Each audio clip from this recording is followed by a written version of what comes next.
ভয়াবহ বন্যার আশঙ্কা দেখে যে কাজে বাড়িতে গিয়েছিলেন কাজটা শেষ না করেই উনি ঢাকায় চলে আসছেন। নমস্কার, আমি স্বপ্না। দেশ এবং দেশের বাইরে যে যেখান থেকে ভিডিওটি দেখছেন আপনাদের সবাইকে অনেক অনেক শুভেচ্ছা। স্বপ্নাজ ব্লগে সবার আমন্ত্রণ। আজ বৃহস্পতিবার, এখন সকাল 8টা বাজে। একদিকে ডাল আর একদিকে ভাত বসিয়ে দিয়েছি। পাতিলে প্রথমে চাল ধুয়ে রেখেছি, এরপরেই ফোটানো গরম জল দিয়েছি। এখন চুলাটা একেবারেই কমিয়ে রেখে ছাদে চলে আসলাম। অল্প কিছু লাল আলু শাক নেব ডাল দিয়ে রান্না করার জন্য। প্রতিদিনের মতো নতুন একটি পর্ব সাজানোর প্রয়াস করছি। আমাদের ঘরোয়া রান্নাবান্না, খাওয়া দাওয়া, এইসব বাস্তব চিত্রগুলি নিয়ে। আশা করছি আপনাদের সবার ভালো লাগবে। তাই অনুরোধ রইল পর্বটি প্রথম থেকে শেষ পর্যন্ত দেখুন। আপনি যদি আমাদের চ্যানেলে নতুন হয়ে থাকেন, সম্পূর্ণ পর্বটি দেখার পর যদি একটুও ভালো লাগে, আমার অনুরোধ রইল চ্যানেলটি সাবস্ক্রাইব করে আপনার মূল্যবান মন্তব্যটি লিখে জানাবেন। ফেসবুক থেকে ভিডিওটি দেখে থাকলে পেজটি ফলো, লাইক, শেয়ার করে আপনার মূল্যবান মন্তব্যটি লিখে জানাবেন। যে কোনো গঠনমূলক মন্তব্য করতে পারেন, কোনো সমস্যা নাই, আমি আপনাদের সকল মন্তব্যের উত্তর দেব। গত 6-7 দিন যাবৎ অনবরত বৃষ্টি হচ্ছে। আমাদের পাশের বাড়ির ছাদ বাগান দেখতে খুব সুন্দর লাগছে। বিভিন্ন ধরনের গাছ লাগিয়েছেন। আলু শাকগুলো লাল হয়ে যাচ্ছে। শাকগুলো কিন্তু খুবই সুন্দর। এই কয়টাই চলবে, আর লাগবে না। এখানে একটা লজ্জাবতী গাছ দেখলাম, দেখি কেমন লজ্জা। না, এটা লজ্জা কম দেখা যাচ্ছে। অনেকবার নাড়া দেওয়ার পরেই পাতাগুলো জড়ো হচ্ছে। স্বাভাবিকভাবে এই গাছগুলো রাস্তার ধারে সূর্যের আলোতে থাকলে ওটা ছোঁয়ার সাথে সাথে পুরো গাছের পাতাগুলো জড়ো হয়ে যায়। এটা তো প্রকৃতির বাইরে রয়েছে, ছাদের উপরে, তাও জল পায় না, রোদ পায় না, এ কারণেই তার অভিমান। আসলে প্রকৃতির মাঝে না থাকলে কোনো কিছুই ভালো থাকে না, গাছ হোক বা মানুষ বা অন্য কোনো প্রাণী। মাটির সাথে সংযোগ না থাকাতে গাছটার এই অবস্থা। অনেকগুলো ফুল উঠিয়েছি, নাকে যেন একটা পোড়া পোড়া গন্ধ লাগছে, তাই তাড়াতাড়ি বাসায় চলে আসলাম। বাসায় এসেই দেখি ডাল নিচ দিয়ে পুড়ে দাগ লেগে গেছে। সাথে সাথেই আমি উপরের ডালগুলো নিয়ে নিলাম। ভাতের ফেনা দেখেই বুঝতে পারছি ভাত মনে হয় ভালো আছে। এই ভাত সহজে সিদ্ধ হয় না, তবে আজ একেবারে সুন্দর মতো সিদ্ধ হয়েছে।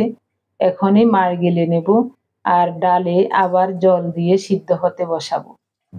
এদিকে শাকগুলো পরিষ্কার করে ধুয়ে নিয়েছি, এখন কুচিয়ে নেব। ডাল ভাত বসিয়ে ছাদে গিয়েছিলাম, বেশিক্ষণ সময় হয় নাই, তারপরও ডালটা নিচ দিয়ে লেগে গেছে। নাকে গন্ধ লাগার সাথে সাথেই আমি বুঝে গেছি যে মনে হচ্ছে আমার ডাল পুড়ে যাচ্ছে। তাড়াতাড়ি নেমে আসলাম। ওরা তো বাপ বেটা ঘুমাচ্ছে। ভাবছিলাম তাড়াতাড়ি চলে আসবো, পুড়বে না। চুলাটা একেবারেই কমিয়ে দিয়েছি। গ্যাসের আগুন অনবরত একভাবে জ্বলাতে ও ডালের জলটা খুব তাড়াতাড়ি শুকিয়ে গেছে। সারা রাত বৃষ্টি হয়েছিল, এখনো গুড়ি গুড়ি বৃষ্টি আছে।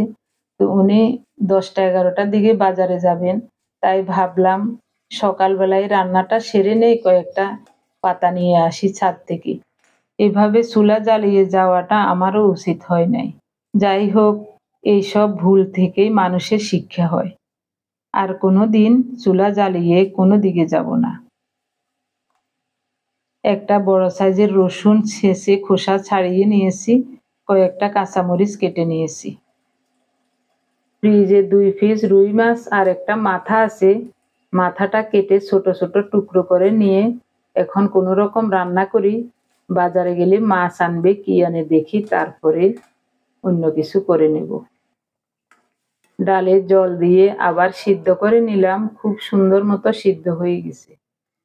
এগুলি হেলনের ডাল। এখন দেব স্বাদ মতো লবণ, ছেঁচে রাখা রসুন, কাঁচামরিচ, হলুদ গুঁড়ো হাফ চা চামচ গুঁড়ো মরিচ দিয়েছি। শুটকি দিয়ে যেহেতু রান্না করব, তাই একটু ঝাল না হলে ভালো লাগবে না। চামচ দিয়ে ডালটা একটু ভেঙে নিলাম, এরপরে কুচানো শাকগুলো দিয়ে দিচ্ছি। শাকের রংটা কত সুন্দর দেখুন। ঢাকা দিয়ে ৩-৪ মিনিট রান্না করলাম। এতক্ষণ সিদ্ধ না হলেও চলতো, শাক একেবারে সিদ্ধ হয়ে গলে গেছে। শাকটা বসিয়ে দিয়ে আমি মাছের মাথাটা পরিষ্কার করে ধুয়ে ওটা ভাজতে বসিয়েছিলাম, তার জন্য একটু দেরি হয়ে গেছে। আরো আগে ঢাকা উঠালে শাকের রংটা আরো সুন্দর থাকতো। নেড়ে চেড়ে সবকিছু ভালো করে মিশিয়ে দিলাম। এখন শাকে শুটকি মেশাবো। অল্প করে সরিষার তেল দেব। ৪-৫টা চেপা শুটকি পরিষ্কার করে ধুয়ে নিয়েছি, গরম তেলে ছেড়ে দিলাম। মুহূর্তেই শুটকিগুলো গলে যাবে। এগুলি আমার নিজ হাতে তৈরি করা। ঘ্রাণও দারুণ। একটু দ্রুত গতিতে দেখাচ্ছি, মুহূর্তেই শুটকি একেবারে গলে গেল।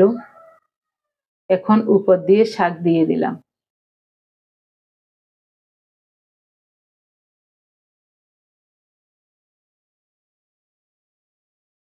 অল্প তাপে শুটকিটাকে খুব সুন্দর করে ভেজে নিয়েছি। শাকটা এমনিতেই অনেক সিদ্ধ হয়ে গেছে, বেশিক্ষণ চুলার উপর রাখবো না, এক্ষুনি নামাবো। 2 পিস রুই মাছ আর মাথাটা লাল লাল করে ভেজে নিয়ে তার উপরে মাখানো মশলা দিয়ে দিলাম। মাখানো মশলাতে বেশি করে পেঁয়াজ দিয়েছি আর লবণ, মরিচ, হলুদ সব মিলিয়ে ভালো করে মাখিয়ে উপর দিয়ে ঢেকে ঢেকে কিছুক্ষণ রান্না করার পর তারপরে ফোটানো গরম জল দিলাম। মাছের মাথাটাকে উল্টে পাল্টে লাল লাল করে খুব সুন্দর মতো ভেজে নিয়েছি, যেন খাওয়ার সময় খেতে ভালো লাগে। পরিমাণ মতো ঝোল দিয়ে নেড়ে চেড়ে সবকিছু মিশিয়ে দিচ্ছি। ঢাকা দিয়ে খুব সুন্দর মতো রান্না করব। এখন দিনের 12:30 বাজে। বাজার থেকে 3 রকমের মাছ নিয়ে আসলেন। লইট্টা মাছ খুব সুন্দর এবং তাজা। যাওয়ার সময় আমি বলেছিলাম বড় মাছ আনার দরকার নাই, নদীর বা সাগরের ছোট মাছ আনবে। পাবদা মাছ, এগুলো চাষের। বিক্রেতারা বলে এগুলো চাষের নয়, তবে আসলে এগুলো চাষের। এটা হলো নদীর মাছ, একেবারে পিওর তপসে মাছ। নদী বা সাগরের মাছ হলে আমার কাছে খুব ভালো লাগে। চাষের মাছ খেতে ইচ্ছে করে না। এখন একটা একটা করে মাছগুলো খুব সুন্দর মতো কেটে ধুয়ে পরিষ্কার করে ফ্রিজে রেখে দেব। প্রথমে লইট্টা মাছগুলো কেটে নেব। 3 কেজি মাছ, এগুলি কাটতেও সময় লাগবে। শক্ত নারিকেল ছেঁচেছিলাম বটিতে, তার জন্য বটির ধার একেবারেই কমে গেছে। একটু ধার দিয়ে নিচ্ছি। হ্যাঁ, এখন খুব সুন্দর ধার হয়েছে।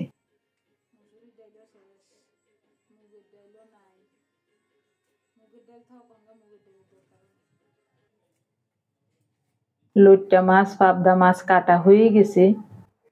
তপসে মাছগুলো কাটতে একটু সময় লাগছে। ছোট আকারের মাছ একটা একটা করে কাটা অনেক সময়ের ব্যাপার। প্রথমে লইট্টা মাছ কেটে পরিষ্কার করে ধুয়ে ফ্রিজে রেখেছি। তারপরে পাবদা মাছগুলো কেটে ধুয়ে ওগুলিও ফ্রিজে রেখে দিয়েছি। এখন তপসে মাছ কাটা এবং ধোয়ার পালা। মাছ কাটতে কাটতে ভাবছি তপসে মাছেরই ঝাল রান্না করব একটু। সব মাছ কাটা হয়ে গেছে, আর কয়েকটা আছে মাত্র। কাটতেও সহজ। এভাবে মাথার সাইডে কেটে টান দিলে পেটের সব চলে আসে। এরপরে পেটটা একটু কেটে নিলে ধোয়ার সময় সব পরিষ্কার হয়ে যায়। তেল গরম হলে কুচানো পেঁয়াজ দিয়েছি। পেঁয়াজটা একটু লালচে হলে এখন মাখানো মাছগুলো দিয়ে দেব।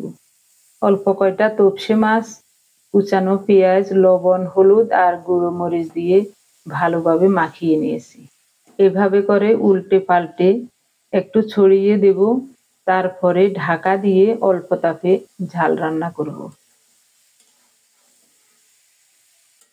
আর বেশি ঝামেলার তরকারি রান্না করতে ইচ্ছাও করছি না, মাছ কাটতে কাটতে অবস্থা খারাপ হয়ে গেছে।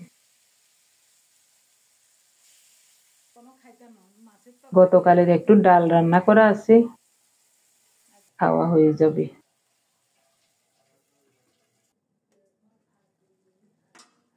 2-3 মিনিট রান্না করার পর মাছ থেকে অনেকটাই জল বের হয়ে গেছে, ওই জলে রান্না হয়ে যাচ্ছে। রান্না হয়ে গেছে, এখন কুচানো ধনেপাতা দিলাম, এরপরে ঢাকা দিয়ে নামাবো, নাড়তে গেলে ভেঙে যাবে। এখন দিনের 3:30 বাজে। সবকিছু গুছিয়ে নিয়ে ওনাকে খাবার দিচ্ছি। সকালবেলায় রান্নাবান্না সেরে ঘরটা মুছে নিয়ে স্নান করে পূজার্নিক সেরে এরপরে হলুদ চা রেডি করে রেখেছি।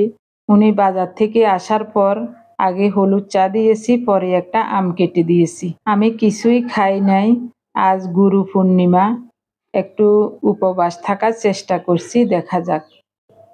সন্ধ্যার পূজাটা শেষ করেই তারপরে খাওয়া দাওয়া করব।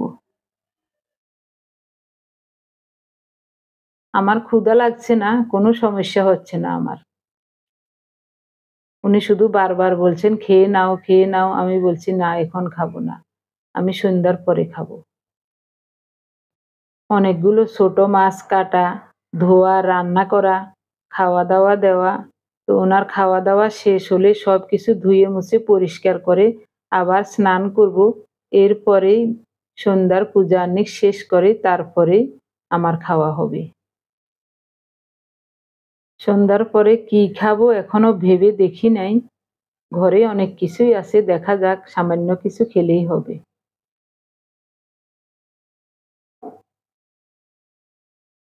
মাছের ঝাল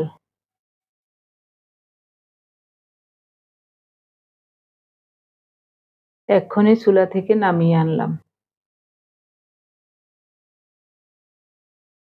উনি বলছেন খুব ভালো হয়েছে, তবে মনে হচ্ছে যেন লবণ বেশি হয়েছে। তো আমি বলছি ভাত দিয়ে মেখে খাও। বুঝতে পারি নাই, একটু লবণ বেশি হয়ে গেছে মনে হয়। বসে বসে বাড়ির কথা জিজ্ঞাসা করছিলাম, ধানগুলোর কি অবস্থা।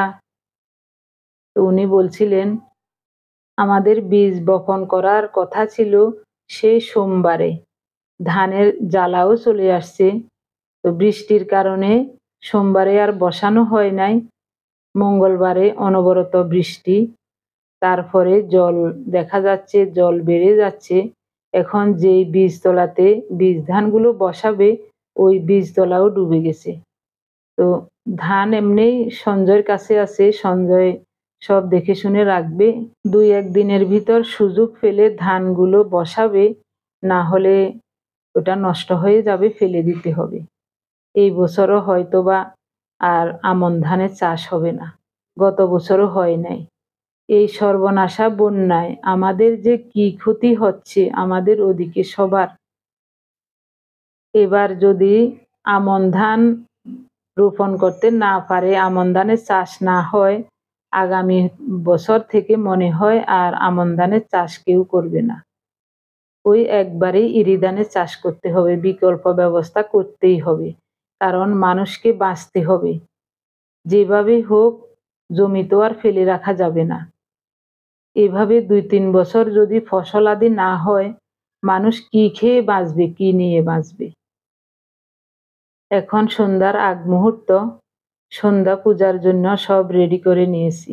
গত 4-5 দিন আগে একজন প্রিয় মানুষ কমেন্টস করে লিখেছেন আমাদের ঠাকুরের সিংহাসনটা একটু দেখাতে। তো আমার আসলে ঠাকুরের সিংহাসন দেখানোর মতো তেমন কিছু নাই।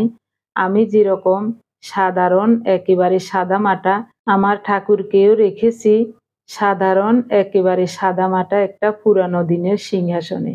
আমার মা বাবা যখন তীর্থ করতে গিয়েছিলেন গয়া কাশী, ওখান থেকে এনেছিলেন লক্ষ্মীনারায়ণের বিগ্রহটা আমার জন্য।